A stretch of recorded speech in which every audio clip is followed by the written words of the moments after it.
Morning, everyone. Morning. The first statement I will read as follows.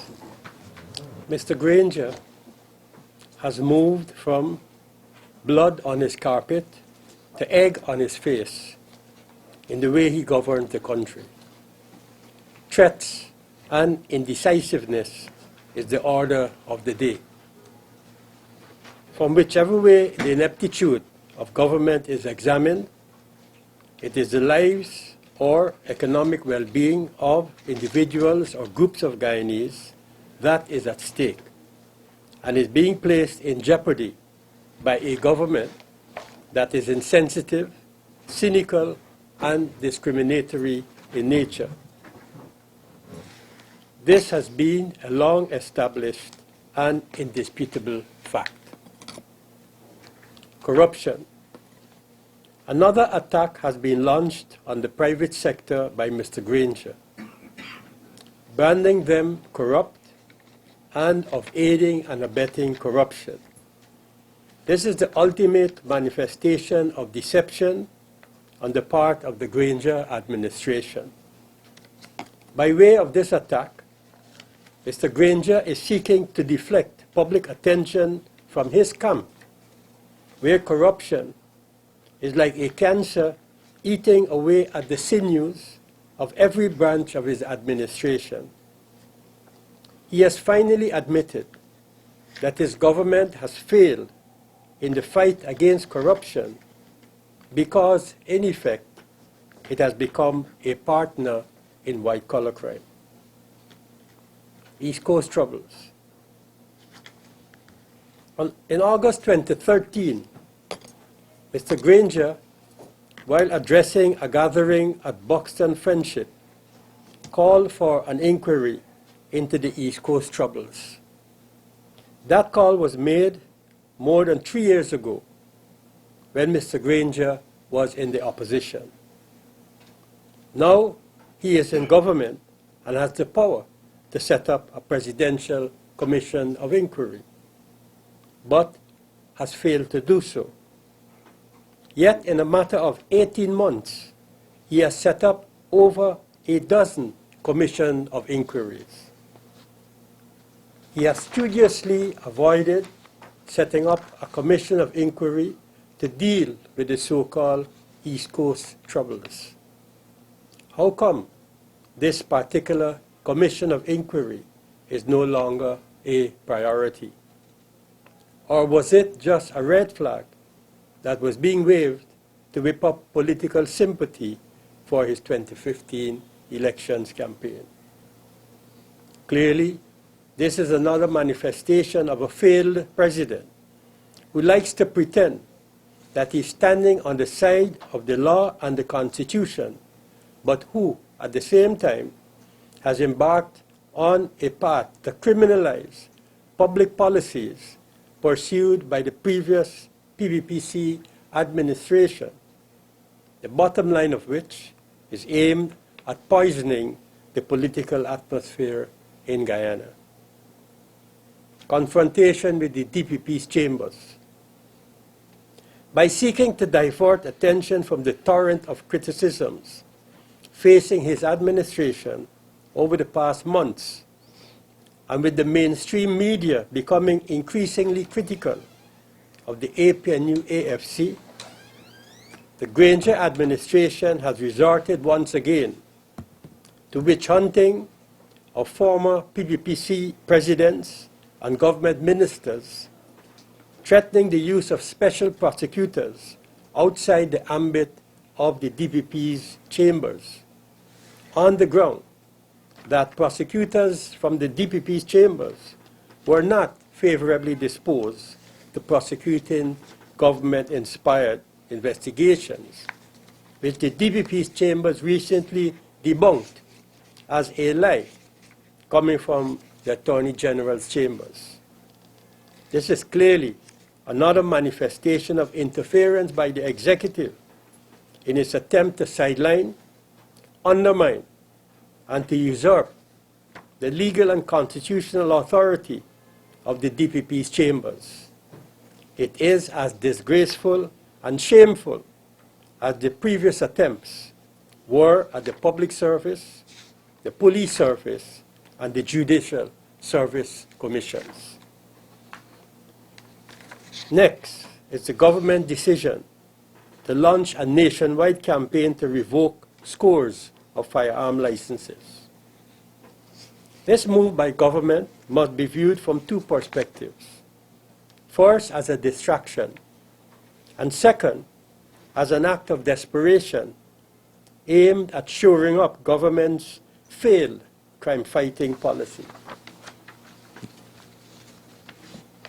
But the most ridiculous aspect of this move by government is the rationale given for proceeding in this direction.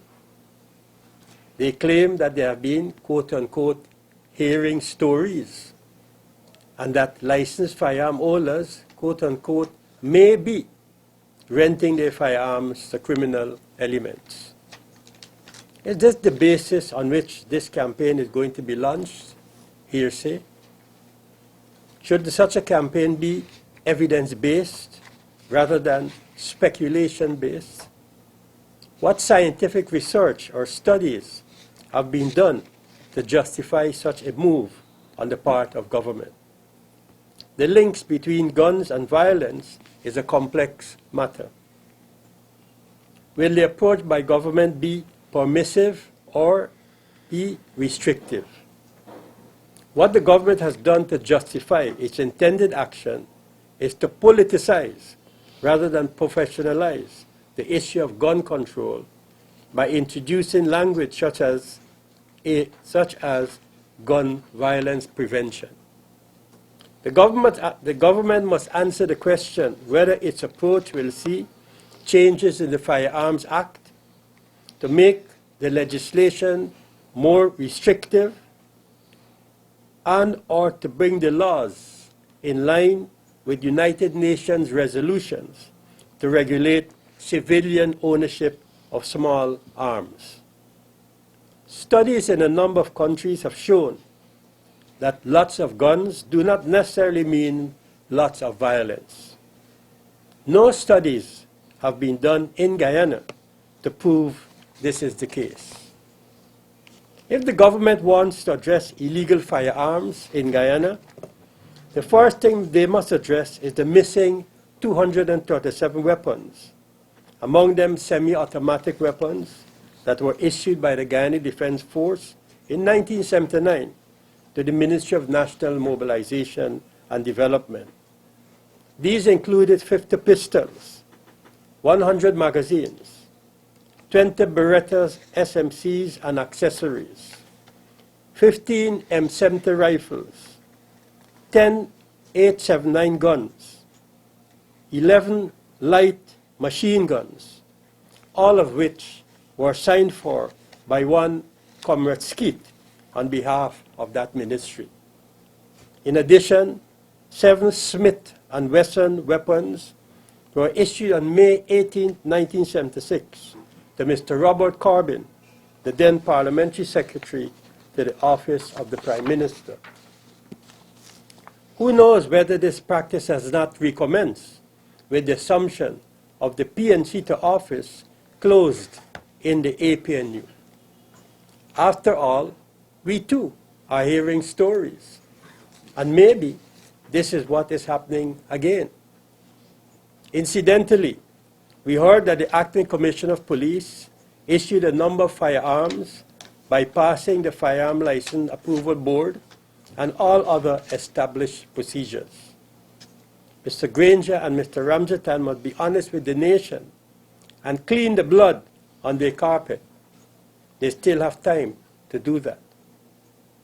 Since Mr. Granger was in the opposition, he expressed concerns about guns and the crime situation. He claimed he had the solution when he had none. His crime-fighting strategy, if there is one, is not working, contrary to what he claimed over the weekend. But Mr. Granger, unfortunately, cannot say that the plan is not working, in the same way that the police cannot say it is not working either. They therefore have become trapped in their own propaganda. Fear is the main driver of gun ownership, and there is tremendous fear today among the citizens of Guyana. In addition, in Guyana today, there's a high stress level, an abundance of trauma, a deepening social crisis, an increasing number of people at risk, and an inordinate number of mental health issues. Mr. Granger has to address these problems comprehensively. Piracy. Did I hear Mr. Granger say that piracy is down because of, quote-unquote, increased aerial patrols? Aerial patrols where? Were Guyana-owned aircraft allowed to fly over Surinamese territory? How many fixed-wing patrols were conducted in 2015 and 2016 to date? Were these aerial patrols part of a wider responder network, or were they standalone patrols? If it was the latter, then they were useless. What Mr. Granger said about aerial patrols was plain and simple government propaganda. Finally, on crime. Mr. Granger said that the speed by which police is closing investigations must be compared to the unacceptable rate at which crimes are being committed. Mr. Granger misses the point. The issue here is not the speed by which police is solving crimes. The larger question is the speed by which crime prevention is taking place. This is an important area where the government has failed. The President also failed to mention how many cases have been lost for want of prosecution, how many accused were granted bail by the courts, and how many have been sentenced to prison. Crime prevention is the problem, not crime solving, with dead bodies strewn all around us. Thank you. Eat fresh at Subs and Salads today. Over 12 tasty sub sandwiches to choose from. All the favorite fillings and toppings you can possibly think of. Made fresh every day. Personalize yours today. Our footlongs are a treat. More meat, more toppings on a well-baked bun. Our Caesar salads are amazing with the best ranch dressings. So let your next stop be Subs and Salads on Sheriff Street, Regent Street, and Grove on the east bank of Demerara. Subs and Salads. Eat fresh. Thank you very much.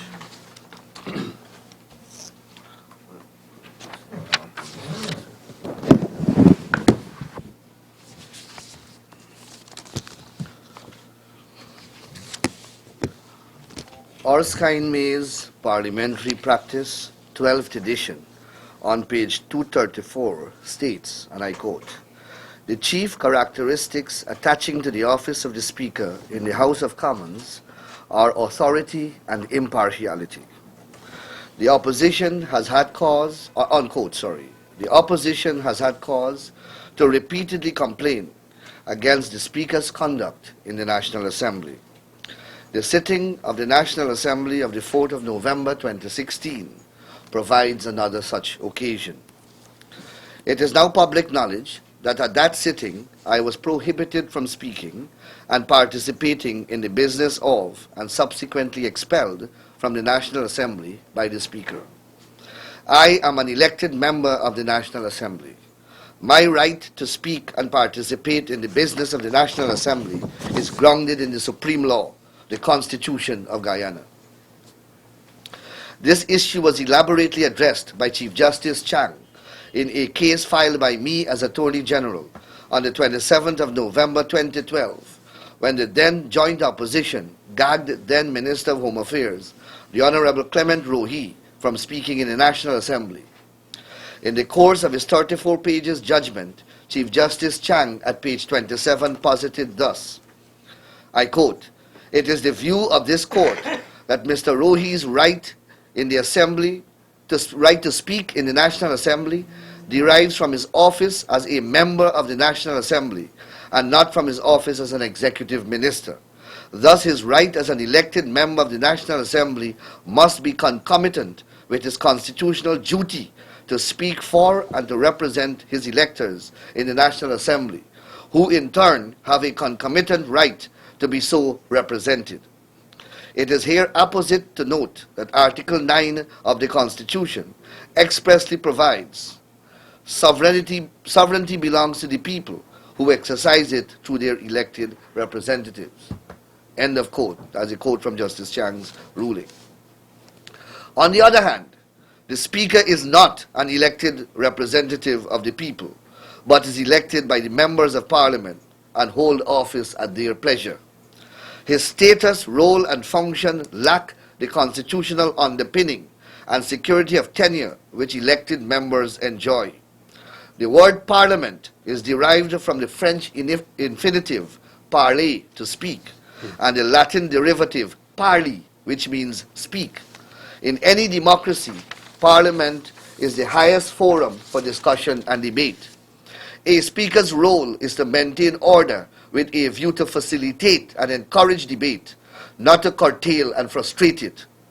The notion which seems to have permeated the 11th Parliament, that the Speaker can capriciously interfere with a member's right to speak and to influence the content of those speeches, and the whimsical requests for evidence and sources from members during the course of their speeches in relation to matters that enjoy public notoriety and which are published widely in the press, is not only a gross abuse of power by the chair, but it is also an unlawful interference with a member's duty to represent his constituents and a violation of the constituent's rights to be represented by his elected representatives. This abrogation of the Constitution and parliamentary norms and practices strike at the heart of our democracy. The doctrine of comity rotates upon the axis of reciprocity. It is not a one-way street. The prohibition of an elected member's right to speak without good cause, as I have pointed out, is a violation of the Constitution. Moreover, his expulsion from the precincts of the House. These are not matters which are to be treated lightly. The video of my presentation has since been made public for the world to see. I did not behave disorderly or contumaciously. I did not disrupt the proceedings of the House. The Honorable Speaker offered me an option: withdraw my statement or take my seat. In compliance with his order, I chose the latter option. Yet I was banned from participating in the remainder of the proceedings. Yet still, the Speaker wanted more. He next expelled me. The Speaker fell hopelessly into error when he did so. I committed no act or created no situation which would warrant the use of that exceptional power. An elected member of the National Assembly does not sit in the Assembly at the pleasure of the Speaker. The matter is compounded by the lack of impartiality. It is public knowledge that ministers of the government are given days and sometimes weeks to produce documents. Oftentimes they never do, but there is no reprimand from the Speaker. In the very sitting, Mr. Bulkan was granted leave by the Speaker to produce certain documents until the next sitting of the National Assembly. The public is also aware that Minister George Norton failed to produce the controversial rental contract for the premises at Sussex Street, rented to store drugs and pharmaceuticals, when requested to do so in the National Assembly. The Speaker gave him permission to send it at a later date to the National Assembly. 2 weeks hence, he did not do so. I wrote the clerk to remind him of the minister's breach of his undertaking to the National Assembly to produce this document. The clerk informed me in writing that he will write the minister to remind him. Only then did the minister send a copy of the contract to the clerk's office. Again, not a murmur of objection or admonition from the Speaker. However, I am ordered to instantly produce a newspaper to which I made reference during my speech. My request for an hour to do so is summarily dismissed by the Speaker, and I am ordered to withdraw the statement unless I can produce the newspaper instantly. As it turned out, I found the article to which I was referring. It vindicates what I said in my speech. In this entire saga, the fact that the opposition came to the National Assembly that particular day, prepared to discuss a completely different agenda, and therefore was unprepared to discuss the President's speech, conveniently escaped the speaker. Had I known that I was coming with the necessary, had I known that I was coming to speak at the president's speech, I would have equipped myself with the necessary newspaper clippings upon which I wished to rely. The agenda was changed, as you all know, immediately prior to the commencement of the sitting. In the end, the lack of impartiality and the abuse of power are axiomatic. I have here the article to which I made reference.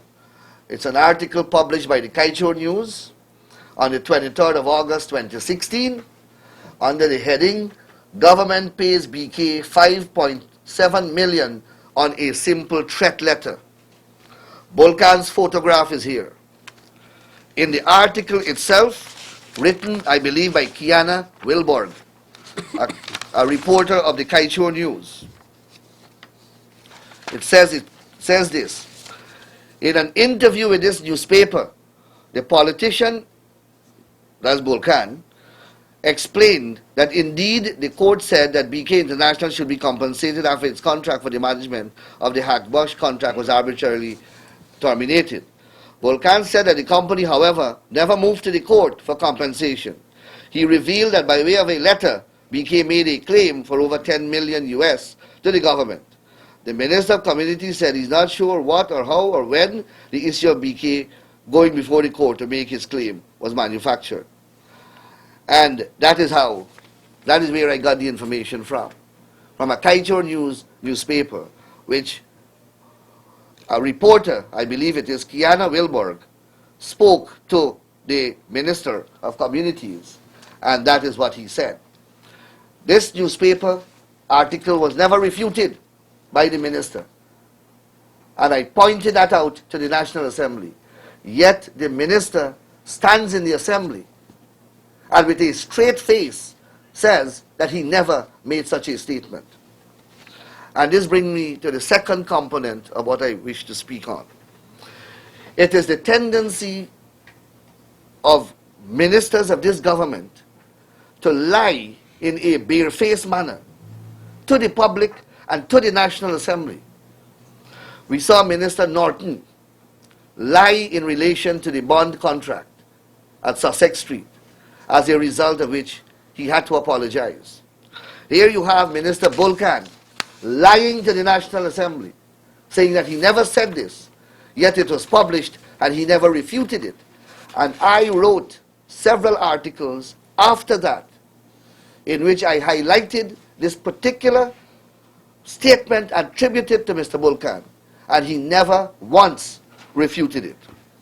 Then I have here an article which was a letter to the press, published on the 27th of October in the Stabroek News, where I recited a litany of lies told by the Attorney General to this country. I listed them. One, when he said that he was not requested to prepare a report for Cabinet in relation to the compulsory acquisition of the two properties at Carmichael Street. Stabroek News had said that he was ordered to do so. He wrote a letter saying he was never ordered to do so. A week after that, Secretary to the Cabinet, Mr. Joseph Harmon, at a press conference confirmed that he was ordered to prepare a report to Cabinet. Then I listed that Mr. Williams lied when he claimed that he discovered the Rhodesia judgment was obtained against Guyana. And I outlined that he must know that the Rhodesia judgment was obtained against Guyana while he was in the opposition. So when he said that he discovered it when he entered government, was a blatant lie. Then his public contention that the PPP administration caused Guyana to be blacklisted by CFATF and FATF is another lie. The nation knows that Guyana was placed in that precarious position because APNU AFC used their one-seat majority in the opposition in the 10th Parliament to vote down the various bills tabled by the PPPC government, which were required to be passed in compliance with CFATF, FATF recommendations. Thirdly, I wrote when the BK International multi-million US dollar settlement in relation to Hagbush became public, and it was revealed that this government agreed to pay 5.7 US dollar on a mere letter threatening litigation, the AG incredulously told a fabricated story that the PPP government had agreed to settle this matter and to pay BK International that sum of money. I called upon him then to produce a scintilla of evidence that the PPP government had agreed to settle this case. To date, he has been unable to do so. So again, I wrote about this mere payment of this money on a mere letter. This again was the 27th of October. No denial coming from Minister Bulkan. And then I pointed out again, Mr. Williams lied when he said, when he was caught trying to compulsorily acquire 2 private properties on Carmichael Street, his concoction this time was that the PPP government had begun the process to compulsorily acquire these properties. Since compulsory acquisition is a document-driven process, I again challenged him publicly to produce an iota of evidence that the PPP had started this process. To date, of course, he has been unable to do so. Then, in Saturday, November the 5th, newspapers, DPP says AG lies about state prosecutors shunning highly political cases. So we have a new phenomenon developing now in public office, in governmental office, where ministers are standing before public fora, both in and out of the National Assembly, and are lying left, right, and center with impunity. So I hope in the new code of conduct that we are told the government is working on, that they will list the publication and peddling of lies by ministers as an ethical wrong. Because how else will the nation be able to rely upon statements that they make when they lie profusely? I will stop at that point in time. And all right, thanks, Superfoods assures the best quality corn and mixed vegetables. Our decade of experience and reliability certainly will help your cooking experience. Our farm fresh corn and mixed vegetables are always picked at prime season and canned to perfection. Once you taste Superfoods corn and mixed vegetables, you will know the difference. Superfoods corn and mixed vegetables, highest quality at the lowest price. Call Superfoods today. Located at 8 Rumfeld Industrial Estate, Georgetown. Call 223-1034 or 223-1035. Good morning, everybody. I know that on November 4th, and the representation of the press was very thin by 1 o'clock in the morning, and that is regrettable. But I understand was maybe a long session.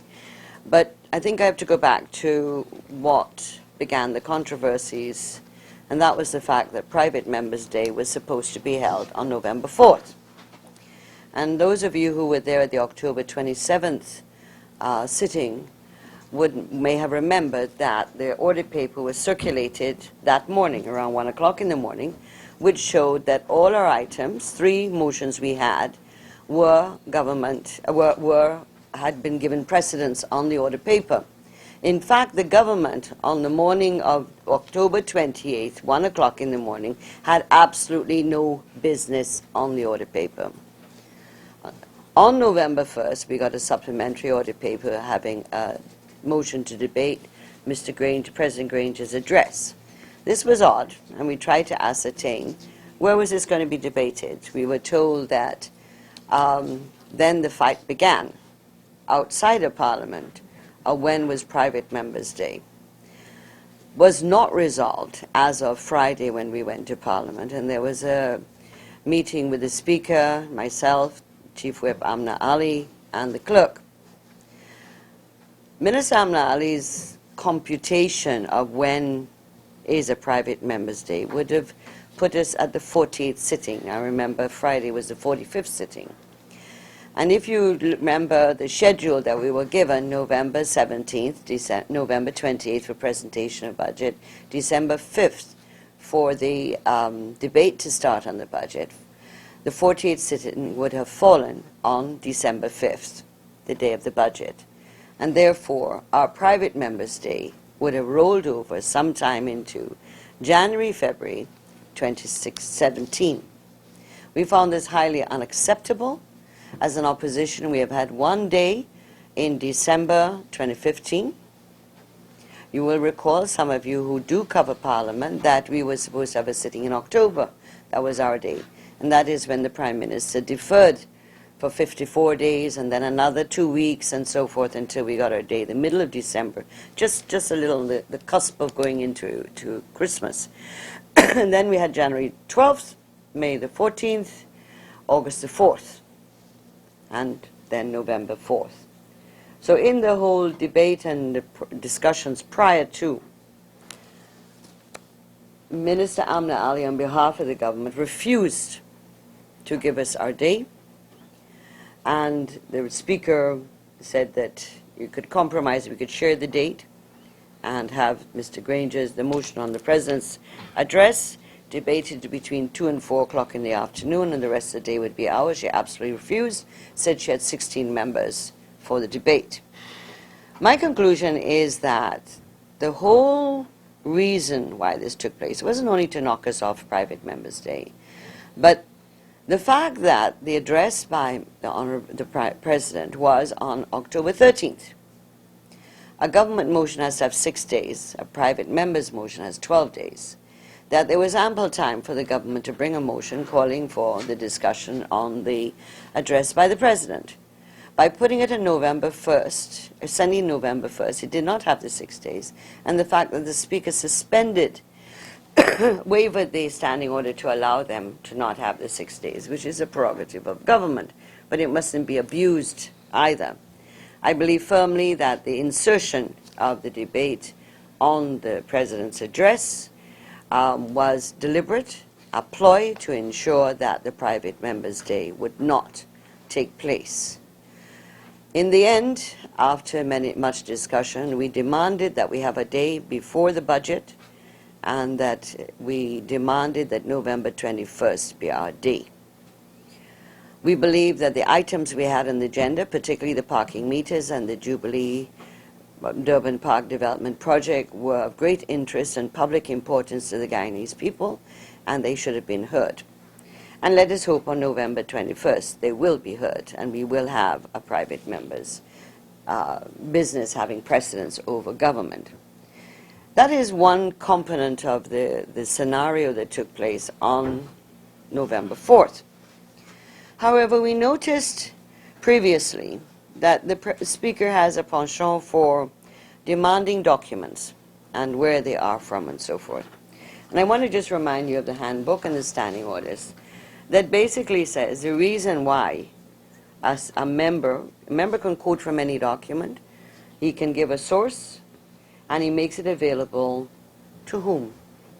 Not to the Speaker, but to the parliamentary reporters. And the reason why he does that is the reporters want to make sure that they accurately quote you in the Hansard, in the minutes of the proceedings of the sitting.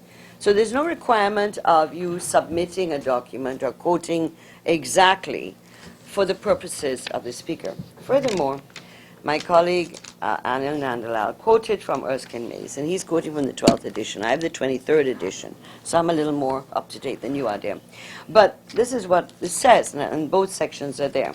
On page 443, it says there is no rule to prevent members not connected with the government from citing documents in their possession, both private and public, which are not before the House, even though the House will not be able to form a correct judgment from partial extracts. So again, it is, you are allowed. You may be able to say, as Mr. Nandalal said, it was in several newspapers. I can't remember the exact date, but it's a public document. It's been there out in the press, and I'm prepared to submit it tomorrow, the next day, or as Mr. Balkan and ministers of the government, they'll do it at the next sitting, whether the sitting has been named or not. And the next sitting, when an important issue like anti-infect and the use of it, of 100 litres being bought and brought into this country, 100 litres, by the way, sounds like a little bit, it's not a lot, because it is then mixed with water at millions of cubic feet and so on, and therefore it's quite a lot of anti-FEC in the country. So the fact that on a matter of great public importance, the minister could say, you bring it in the next sitting, which is November 21st, so that Mr. Nandalal was in order to have said what he said, as far as I'm concerned, and with Erskine Miles. So under the handbook and the standing orders, the reason why you hand your extracts out or your documents or your sources is for parliamentary reporting purposes. So when Dr. Jagdeo had said in one of his speeches, he was referring to an affidavit which Mr. Carl Greenwich gave in 93-94 to do with the levels of poverty. He was able to extract from that, and that in the transcription, the parliamentary reporters then asked for the document to get the correct details and the correct extraction from the document. It was never a question that this wasn't allowed. So that this use by the Speaker is a rather new one of, if you can't produce the document there, it's unacceptable if you're in the opposition, that you have to have your documents on you. In fact, the attempt to quote from the laptop, which Mr. Nandalal did, he quoted 5 different, headings from various newspapers. That was not acceptable. We find this development in the Parliament extraordinarily worrying. And again, I go back to Erskine Mace. First of all, as Anil Nandalal correctly said, the chief characteristics attached to the office of the Speaker in the House are authority and impartiality. And to go on, confidence in the impartiality of the Speaker is an indispensable condition of the successful working of procedure. And many conventions exist which have as their subject not only to ensure the impartiality of the Speaker, but also ensure that his impartiality is generally recognized. And we are having a problem in this Parliament with that. Obviously, the actual procedural issue with Mr. Nandalal is something I want to raise with you. And that is that some of you may have been in Parliament in the last Parliament, when the opposition banged on the tables for half an hour and the Speaker got up and they disobeyed that, and the Speaker then, who was Mr. Trotman, then suspended the sessions over and over again. There was a period that this behavior continued. Not one person was censored, not one person was named by the Speaker. The standing orders are very clear on how you deal with disorder. And in the case in the 9th Parliament, there was a lot of disorder, a lot of total disrespect for the Speaker and for the House. And all it was meant to do was to prevent the government then from speaking and having the opportunity to defend itself. In this Parliament, there has not been one occasion of disorder, not one occasion on the part of the opposition. We find it strange that every time there's a sitting, whenever the government is rather noisy or insultive, and heckling and so on, the Speaker turns to us and reprimands us. And this is beginning to be very irritating for our MPs, because we feel that we are always the subject of his attention. Further than that, though, the actual incident that happened, under the standing orders, the Speaker really cannot tell a member to exit. In other words, he gave the member a choice. Can you either withdraw or you sit? The member chose to sit. He then says the person must be silent for the rest of the sitting, and then says you could leave the sitting. These are not ways in which... Could leave. Not could leave. Yeah, you should leave. Yes, sorry. That the use of this language by the Speaker is, again, worrying, because the standing orders don't give him such powers unless the member was being absolutely disorderly. And the Erskine Mace goes into a whole series of incidents of where a person is being disorderly. A member saying, I choose to sit and not withdraw, is not considered disorderly. I comply with his order. It is not considered disorderly. In fact, the Speaker may have been offended And we're sorry for his ego, but he may have been offended that the person chose to not withdraw. However, it is not a breach of parliamentary procedure. To go further to that and tell him he can't speak and that he should leave the House is really taking a certain position that the standing orders do not provide for. Any attempt to remove a member from a House, suspend him and or has to come with a motion that the House discusses, that the House deals with. And that is why when we were in government, and the members on the other side, led by the late Mrs. Deborah Backer and the then leader of opposition, Mr. Granger, sat and watched it all. We brought a motion to the Speaker to try to have him name a number of the members who were the ringleaders of disrupting the House over and over and over again. And it didn't go through. And therefore, the members were allowed to behave as they did. So this action by the Speaker, and worse yet, when the members of the PPC got up to join and give solidarity to Mr. Nandalal, he then threatened contempt of all of us. Contempt on what grounds? This, we believe, are very unhealthy and distasteful developments in the House. Very unhealthy and distasteful. And whilst one cannot, and the standing orders and the practices to do with the Speaker are rather sacrosanct, at the same time, the Speaker cannot be so capricious in his treatment of members. He has to be impartial. He must have an even hand. If he's going to demand documents quoting source and everything, and when I tried, as our members were leaving, to quote from him the source, because I was given a laptop that had the article which Mr. Nandalal is now referring to, he said it's of no importance, the matter's over. He's not interested in knowing what is the quote I was giving, or trying to give. And so we are very disturbed about this development, and of course I do believe that there will be repercussions from this in terms of how the government will react, and how the Speaker will react, how the public will react, and how we will react as the opposition to this rather unsavory and what we believe is an undemocratic approach to our right to speak, our freedom to speak in the House, particularly as the member was not referring to a private document, he was referring to public documents, the media, which were never refuted by the ministers concerned, both the Attorney General and Mr. Bulkan. So we want to put that on record, that these developments in the House we believe are unhealthy.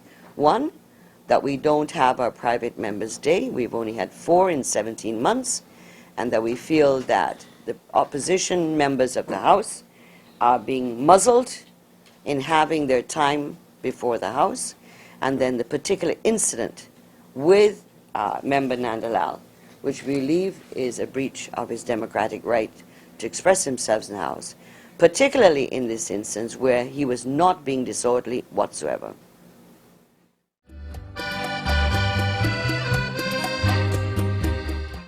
You're looking for a place to call your own, a place to unwind and relax in style. The Italian Grill, where friends gather, enjoy fine wine or a cocktail while dining in our casual atmosphere. It's easy to make any event special when you're among friends, serving lunch and dinner and using only the freshest ingredients. The Italian Grill. It's time to make it your own. Ask your question, Speaker. Good afternoon, citizens report. A couple of questions. Mr. Chair, you mentioned repercussions, and you cited Arsene Lay's reference to the members of Parliament having confidence in the impartiality of the Speaker. That said, what is the opposition's, the PPP's position going forward in terms of a possible action against the Speaker, maybe, or a letter? What's the action? What's the next one? Our first reaction is to have this press conference, and let's leave it at that for now. All right. We will have time to continue, because there's something called waiting on responses. And let's see, as the Speaker threatened contempt, of all of us. Let's see what's going to happen in this week. Right. Our first response is to go to the press and give what has happened. Yes, you mentioned the firearms in the National Assembly last week. Minister Trotman stood up and he said that when the president talked about firearm licenses, what he was referring to was persons with multiple firearm licenses, and that's what that's what they're going after. So, do you have a response to that? Given your statement. But did the president say that? It doesn't matter whether it's multiple or single licenses in the hands of an individual. The fact is that those individuals would have to assume went through the normal process and they were approved by the Firearm License Approval Board. Police background checks were done and all the procedures were followed. To revoke those licenses whimsically or arbitrarily without just cause is a matter which I have experienced happening before. And those persons have gone to the courts and the courts have ruled that the firearms be reinstituted. So I don't know what is the real intention of the government. Final question, Mr. Sandal. You mentioned the ministers and their face lying in the House. What is the redress that the opposition can move towards? Well, the Privileges Committee is the mechanism that is available to deal with lies published in the National Assembly. We have Norton, who will be going there, and the Volcan may be going there too, in relation to the lie which he published last Friday. Questions? Yes, sir. Yes, you took objection to a suggestion that the private sector was corrupt. Sir, do you deny that the private sector is corrupt? Where's the evidence? If The evidence is what is important in these, making these public accusations and allegations and claims. Too often people make these statements, they don't provide any evidence. There are some in the public who just gobble this thing up and repeat it 100 times different places as though it is true. And this is the problem sometimes that we have, with government officials, especially at the level of the president, making statements and there's no evidence to,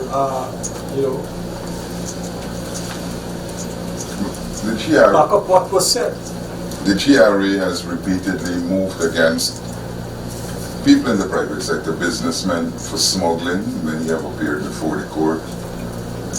There have been cases of people being charged, and there are 2 cases I know going on now for money laundering, gold smuggling.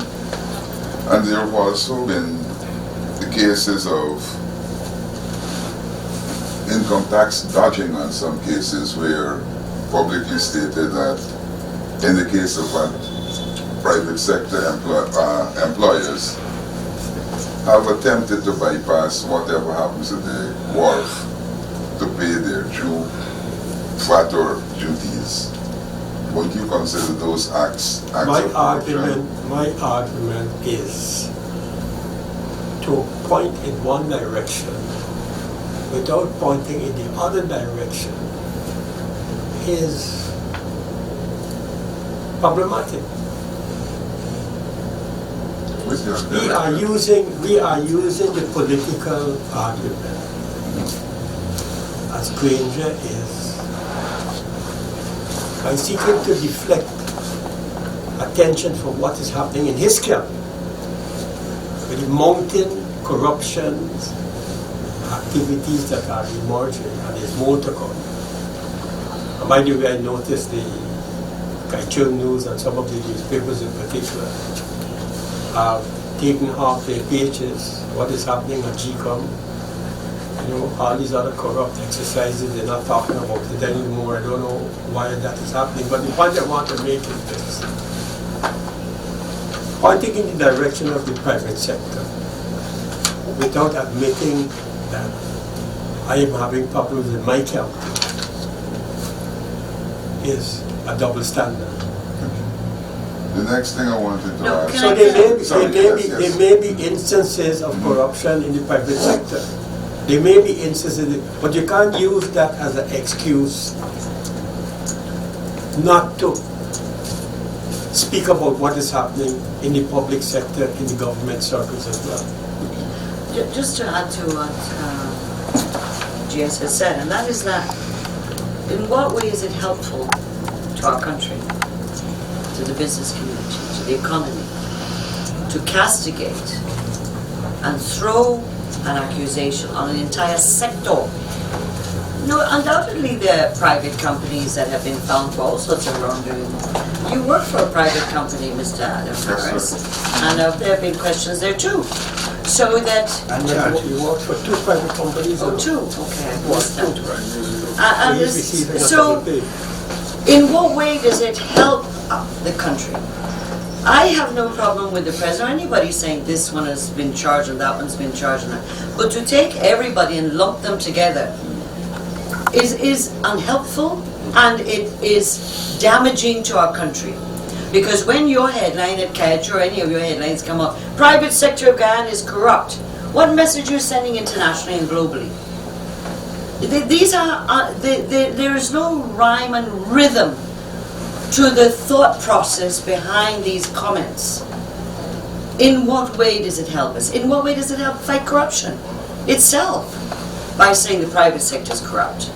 So, I mean, my reaction is, this is just knee-jerk, and I believe too, the point that Roy made earlier in his first statement is that part of these things, private sector is corrupt, this has been corrupt, we're going to charge these people, we're going to come after these people, we're going to do this. The threats to us in Parliament by Patterson, they're going to lock us up. The Prado is like, the presidential candidates now in the United States talking about, Trump talking about locking up Clinton. And you've seen the media response to that, as this is a shock to the American media that a presidential candidate was here. We have that daily in the Parliament whenever we meet. The media doesn't get shocked in this place about such things. They take it for par for the core.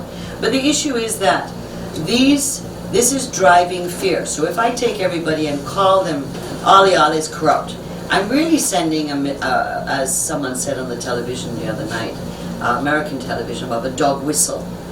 The dog whistle. They particularly used a particular thing in relation to a particular thing that Trump did, but I'm just paraphrasing and saying a dog whistle to people and saying, you better watch yourself. You better watch yourself. Toe the line. And I think these are very dangerous, dangerous trends that have emerged in our country in terms of our democracy. Dangerous trends. Sorry, and one last thing I wanted to ask had to do with the issue of special prosecutions, which to my mind isn't irregular, it has been going on, and the DPP has to issue a fiat. I remember it was spoken about the Mark Hancock trial where sadly you planted in. Were you issued the fiat? I was a special prosecutor with Sanjeev. But the DPP had to issue that fiat. Similarly in this case, where you said it's a usurpation of the DPP or something, or attempts to usurp the power of the DPP. But the DPP having to issue this fiat, how does the appointment of special prosecutors attempt to usurp the office of the DPP? Well, let me explain to you how that. Firstly, it is what happened to the Auditor General office, and I wrote about this profusely. The consistent sidelining and emasculation of the authorized constitutional agencies by this government. So the 23 years of Auditor General reports have been rejected by this administration. The Auditor General is the constitutionally authorized personnel to audit the public accounts of Guyana. Those constitutional provisions have been tossed aside, and the Minister of Finance unilaterally hires a set of auditors to audit public accounts, when the Constitution resides that responsibility exclusively with the Auditor General's office, and any private person must be hired by the Auditor General's office, or the authorizing of the hiring must come from the Auditor General's office. In like circumstance, the DPP, by Article 187 of the Constitution, is responsible for the initiating of criminal charges. Of course, you can have private criminal charges as well, but by and large, the Constitution vests the initiation of criminal proceedings in the DPP's office. So, the Mark Benchcup charge that you spoke about was initiated by the DPP. The police did the investigations, sent the file to the DPP for advice, and the DPP advised and drafted the charges which were laid in the court. Datadin and I were hired by the DPP to prosecute charges recommended by the DPP. Apply that now to the situation at hand. These are charges that are not coming from the DPP. In fact, the sentiments coming from the DPP is that there is insufficient evidence to institute these charges. No charges have been laid. No, the charges that they plan to lay. But they can't. But I don't know whether they can. They're hiring prosecutors. One has to assume that the prosecutors are going to be hired to prosecute charges. And the charges, from all indications, do not seem likely to emanate from the DPP office. And that is why I said that they are creating a parallel legal system to the constitutionally established criminal justice system. And that's the vast distinction from the DPP issuing a fiat. The DPP normally issues a fiat in relation to charges filed by the DPP or advised by the DPP. And then if the victims, the virtual complainant, they wish to retain a lawyer of their choice, they write to the DPP. And the DPP grants that fiat, a permission. This is not what's happening here. This is a confrontation between the executive and the DPP, where the Attorney General fabricates another lie to say that the DPP's office is reluctant to prosecute political inspired offense or offense that has some political content. Basically accusing the DPP office of abdicating its constitutional responsibility, and the DPP says a total lie. And she lists instances where her officers have prosecuted political offenses or political offenses that has some political attachment or content. I just want to say one thing, that the media must be very alert and take note of what is happening in Guyana. These incidents have to be connected to each other. If we see them in an isolated way, we will see the forest but not the trees. What appears to be emerging in Guyana in a stealthy way is a form of governance that is eroding gradually a number of constitutional bodies. Interference, for example, in the Service Commission. President, I read in today's newspaper, said that Duncan remains suspended. Doesn't care what happened in the court. Next,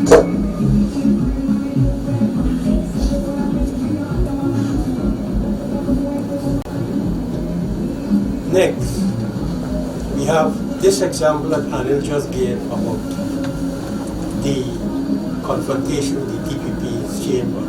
And in today's headline of the Chronicle, stating that the DPP's chamber is under investigation.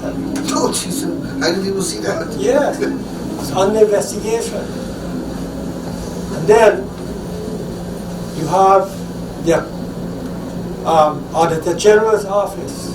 So just take some time off, those journalists who have very good cognition skills, to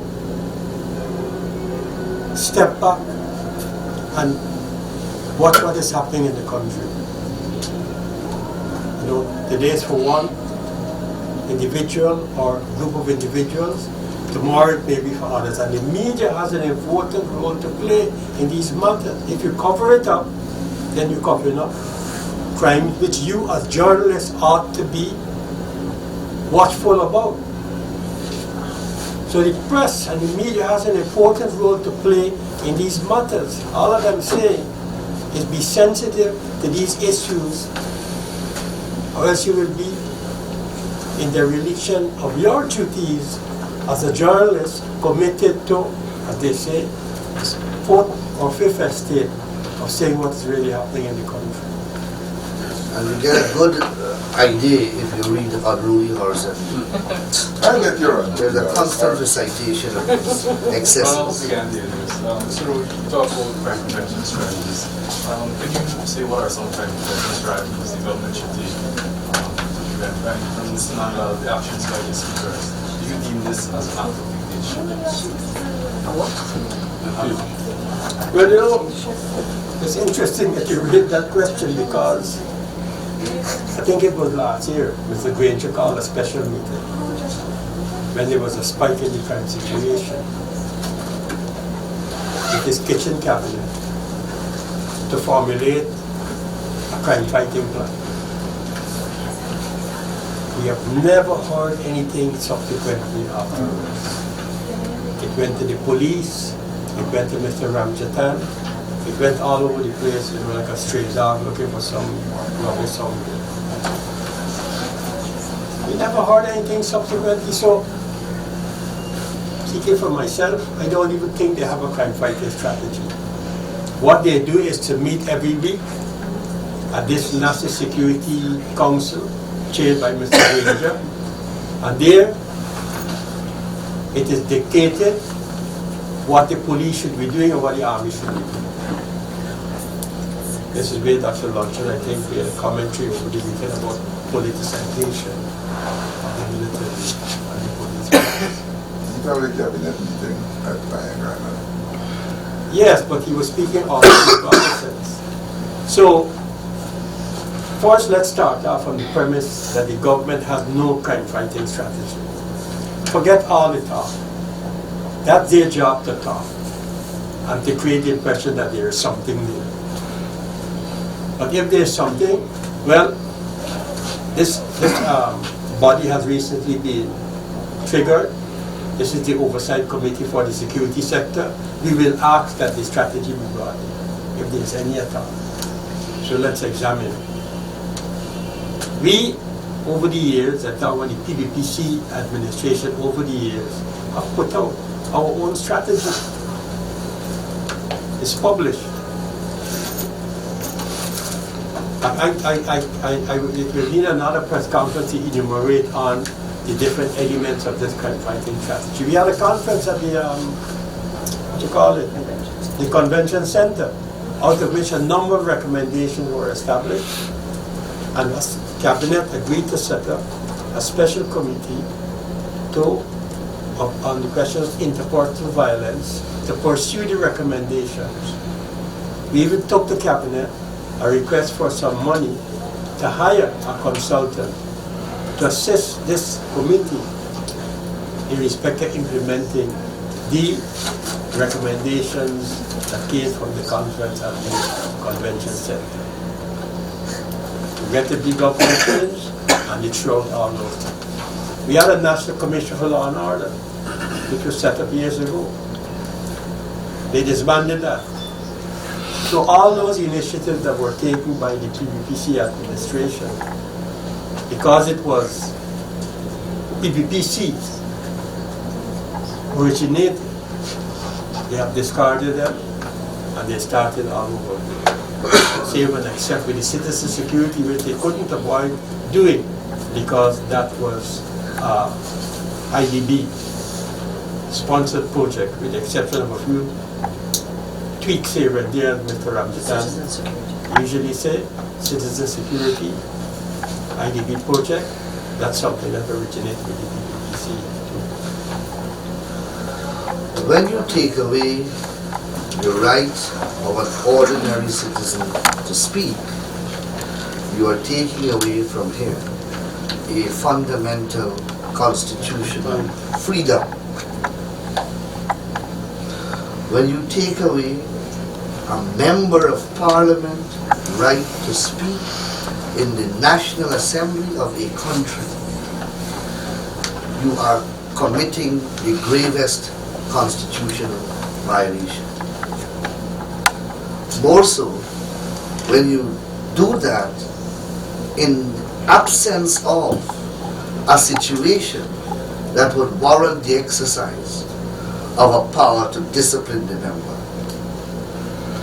Right? So, it is an authoritarian act to deny a member of parliament who has a constitutional duty to represent the people of this country his right to speak and his duty to represent his constituency. Look, for example, and I'm going to examine it in great details for this weekend, this sub judice rule that the Speaker uses as an absolute bar to discussion. Your sub judice rule is completely misinterpreted by the Speaker and used as a guillotine mechanism to stop absolutely the discussion of any legal proceedings. The sub judice rule is simple. It says that one cannot discuss out of court a matter that is pending in the court in a manner that may prejudice the outcome of the proceedings. That is it. You must not discuss it in a manner that will prejudice the outcome of the proceedings. Now, the standing order vests in the Speaker the discretion to determine whether your discussion will prejudice the outcome of the proceedings. But the Speaker never allows you to start the discussion.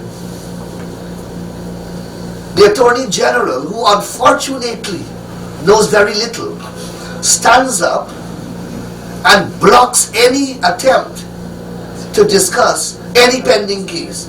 Can you imagine that I can stand in front of Freedom House and discuss a case, or I can stand at the corner of Camp Street and discuss a case, but in the highest discussion forum of the land, I can't do so? Does that make sense? And that is the type of travesty that passes. And I refuse to believe that the Speaker knows, that the Speaker doesn't know better. He has a PhD in law, and I respect him for that. But the learning is not, he's not exhibiting that kind of learning in his ruling. He stops any discussion whatsoever using the sub judice rule, abusing the sub judice rule, and using it to gag discussion. That is not what the sub judice rule says. And I'm going to write it elaborately for the media this weekend. Can I suggest that the media look at 387, page 387, same Erskine May's 23rd edition, matters awaiting judicial decision. This rule does not, however, apply where a ministerial decision is in question, and that was what we were discussing on Friday night or Saturday morning, and may in any case be waived at the discretion of the chair. So exceptions have, for example, been made on matters before civil courts which relate to ministerial decisions on or certain concern issues of national importance, matter which have no likelihood of coming before the courts in the reasonably foreseeable future, and matters which, though touching upon issues which are sub judice, are unlikely to affect any judgment. So the old sub judice has gone through many reforms globally, because obviously the issue of ministerial indiscretion or ministerial decisions being questioned, and that is where Parliament scrutinizes government, so that there is no, it's not sacrosanct once a matter is in court. He isn't even allowing you to refer that there is a matter in court and to quote from it, which is absurd, absolutely absurd. And encouraged by someone who should dissuade him. If he's falling into error, the responsibility is upon the Attorney General. And it is the Attorney General that is initiating the shutdown. And I just want to remind them, the media was there, the last Parliament. Remember the big fights with Trotman, with Mr. Ramjatan about sub judice. Remember that in the 9th and 10th Parliament, the issue of sub judice was under serious fights by Mr. Ramjatan and Mr. Trotman, and led to an amendment to the standing order that made it not as, how do you say, black and white. Prohibitive. And in fact, the Trotman as Speaker also was pressured by the then opposition to do with sub judice matters. So they had open sesame to say whatever they want about court matters. But the Erskine Mays, which guides us on when, and the British parliamentary rules, although we're not a Westminster, strictly Westminster Parliament, that these experiences of the British Parliament, and which are in these records, are there to guide us when we're unsure, when our standing orders are not detailed and clear and stuff like that. Our standing order says that at the end. Yeah. Okay, ladies and gentlemen, thank you all very much.